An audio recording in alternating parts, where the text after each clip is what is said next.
काफी दिनों बाद बसपा कार्यकर्ता सड़कों पर उतरे, जमकर की नारेबाजी। केंद्रीय मंत्री अमित शाह पर बाबा साहब डॉक्टर भीमराव अंबेडकर के प्रति अपमानजनक टिप्पणी करने का आरोप है। सीएम योगी आदित्यनाथ ने भी प्रेस वार्ता कर इस मामले के संबंध में अपनी बात रखी है।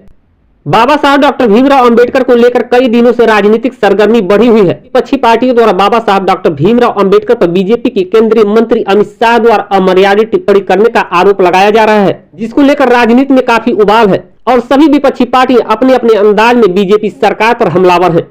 बीजेपी के नेता विपक्षी पार्टियों पर राजनीतिक साजिश करने का आरोप लगा रहे हैं। काफी समय से शांत राजनीति करने वाली बसपा सुप्रीमो मायावती बाबा साहब डॉक्टर भीमराव अंबेडकर के मुद्दे को लेकर काफी आक्रामक नजर आ रही हैं। मायावती बाबा साहब डॉक्टर भीमराव अंबेडकर के अपमान को लेकर जिम्मेदार सिर्फ बीजेपी को ही नहीं बल्कि अन्य राजनीतिक पार्टियों को भी बता रही है।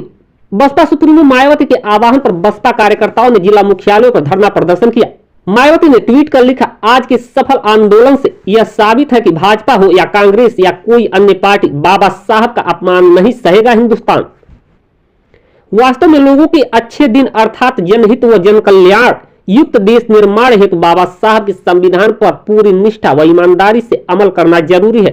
वहीं देर शाम उत्तर प्रदेश के सीएम योगी आदित्यनाथ ने भी इस मामले पर प्रेस वार्ता की। देखिए क्या कुछ कहते हैं सीएम योगी आदित्यनाथ। अनुसूचित जाति जनजाति के हितों के लिए या महिलाओं के कल्याण के लिए आने वाले बिल को जब से राहुल गांधी के द्वारा फाड़े जाते हैं, क्या यह आचरण संवैधानिक है? अपने इन असंवैधानिक कार्यों के लिए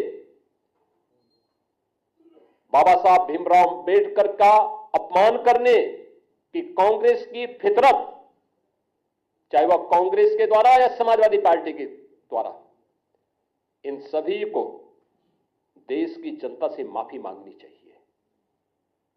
देश की जनता इनके आचरणों से इन्हें कभी माफ नहीं करने वाली, क्योंकि आज इनका वास्तविक चरित्र सबके सामने आ चुका है और अपने किए पर पर्दा डालने के लिए ये वर्तमान में समाज में विद्वेष की खाई को और चौड़ा करना चाहते हैं, लेकिन यह इनके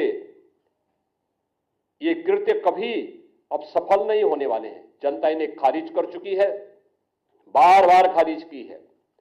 2014 में खारिज की, 2017 में खारिज की, 2019, 2022, 2024 और अभी हाल ही के चुनाव में भी खारिज की है, आगे भी खारिज करेगी।